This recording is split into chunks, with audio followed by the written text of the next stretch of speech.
Dan biar roh-roh nih nggak pada marah, nggak pada murka gitu kan, mereka akan mengadakan nih sebuah ritual, yaitu menyalakan api unggun dan juga membakar hewan sebagai sesajen untuk para roh.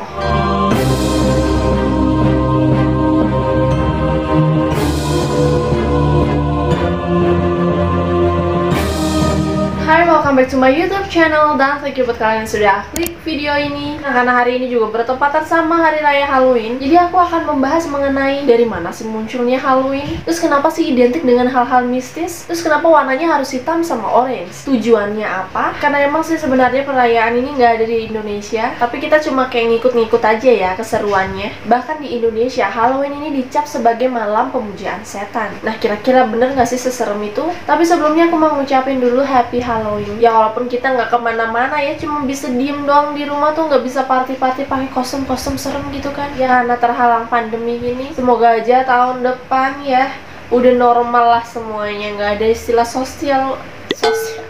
nggak ada istilahnya social distancing atau apalah itu ya. Oke, biar nggak pada penasaran, biar nggak kelamaan, let's get started.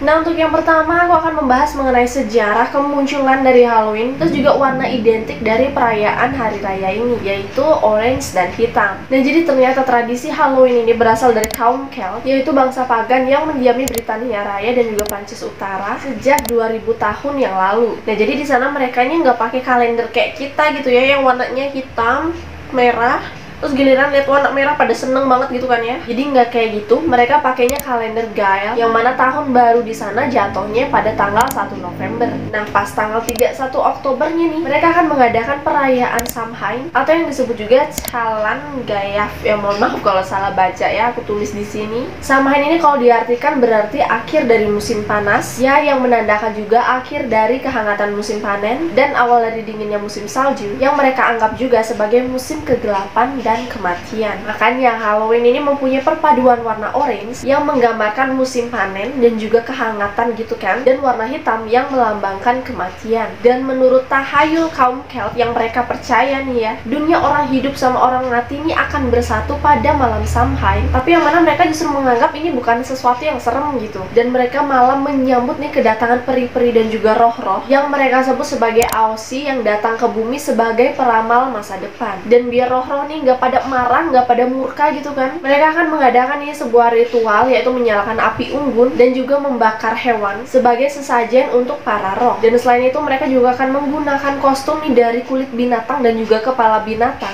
agar terhindar dari malapetaka. Dan untuk yang kedua, aku akan membahas mengenai nama dari Halloween ini sendiri. Nah, ini aku jelasin secara singkat aja biar kalian nggak bingung, biar to the point gitu ya. Jadi dulunya Halloween ini lekat banget dengan paham kekristenan, dan menurut catatan sejarah pada abad ke-7, Paus Bonifacius IV mengumumkan kalau tanggal 13 Mei sebagai hari raya martir dan juga orang suci. Terus paham ini menyebarlah nih di Britania Raya, udah kan, udah menyebar, terus nyampurlah sama Paganisme yang merayakan hari arwah pada tanggal 2 November. Terus pas pertengahan abad ke-9, hari raya ini dipindah lagi nih jadi ke 1 November yang bertepatan dengan hari Samhain, kayak yang aku jelasin tadi tuh di nomor 1 yang aku jelasin di awal itu, yang hari raya itu ya. Dan pas di tanggal 31 Oktober dikenal dengan istilah All Hallows Evening atau malam orang kudus. Terus semua hari raya ini, ketiga hari raya yang aku sebutin tadi, digabunglah menjadi All Hallows Tide atau Hallow Mass. Dan pas di akhir abad ke-16, hari raya ini lebih dikenal dengan istilah Hallows Inn. Terus lama kelamaan, tepatnya pada abad ke-18, namanya diperpendek lagi nih menjadilah Halloween sampai saat ini. Nah, untuk yang ketiga aku akan membahas apalagi kalau bukan buah labu tuh yang mukanya serem gitu kan ya. Nah, jadi penampakan labu yang serem ini diilhami oleh cerita rakyat kaum Celt tentang Jack O'Lantern. Nah, jadi ada sebuah kisah nih ya, dimana dulu ada seorang pemabuk yang bernama Jack, dan waktu itu si Jack ini ditipu nih sama iblis. Nah, gitu katanya ya dari cerita ya. Dan disuruhlah dia memanjat pohon kan. Nah, karena si Jack ini lagi mabuk gitulah istilahnya, mabuk, Jadi ya mau aja lah disuruh manjat, ya udah manjat-manjat aja lah. Yang membuat dia ini malah kejebak lah di atas pohon kan. Disuruh manjat juga mau aja, entah sadar atau enggak ya. Yang jelas dia kejebak dah kan. Dan biar terlepas dari jebakan, si Jack ini buat kesepakatan sama iblis nih, dimana dia hanya akan menjadi pengikut dari iblis kalau dia dibebaskan. Tapi ya pas si Jack ini lepas, dia ini justru menggoreskan atau menggambarkan tanda salib di pohon itu, yang membuat si iblis ini akhirnya terbakar. Dan singkat cerita, pas si Jack ini meninggal, ternyata arwahnya nggak diterima di surga karena banyak dosa gitu ya.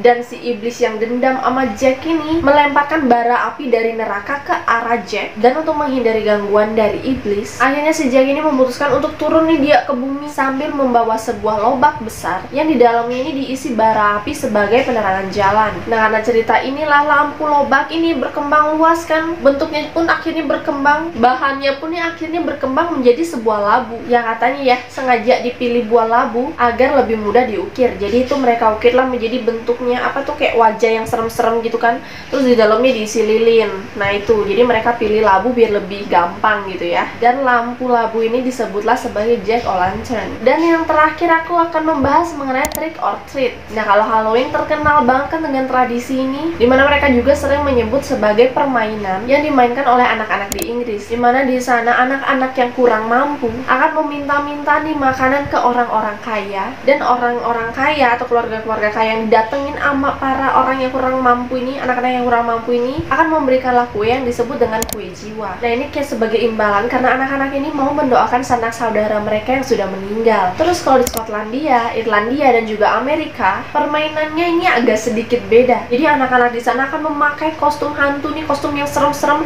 dan dandanannya totalitas serem gitu kan ya. Setelah berdandan, mereka akan mengunjungi rumah-rumah tetangga mereka nih bergilir satu persatu, yang bertujuan untuk menakut-nakuti para penghuni di sana. Nah, ini kayak permainan juga sih. Nah, mereka ditakut-takutin lah, padahal sebenarnya tahu kalau itu anak-anak. Dan setelah itu para penghuni rumah ini akan memberikanlah uang, makanan, atau mungkin permen kepada anak-anak yang jadi hantu-hantu tadi tuh. Ya, beginilah permainannya. Katanya ini sih yang paling identik dari acara Halloween. So guys, itu dia sekilas mengenai hari Halloween. Dan sebenarnya masih ada banyak lagi penjelasan mengenai fakta-fakta dari hari Halloween, tapi aku ambil cuma beberapa aja. Dan kalau mungkin ada dari kalian yang mau menambahkan atau berbagi pengalaman gimana sih hari Halloween kalian, kalian bisa banget tulis di bawah. Sorry juga kalau misalnya aku ada kekeliruan. Dan selalu aku ingetin untuk jangan lupa subscribe, like, share, komen, dan juga aktifkan lonceng kalian agar kalian tidak ketinggalan video-video terbaru dari aku. And see you on the next video. Bye!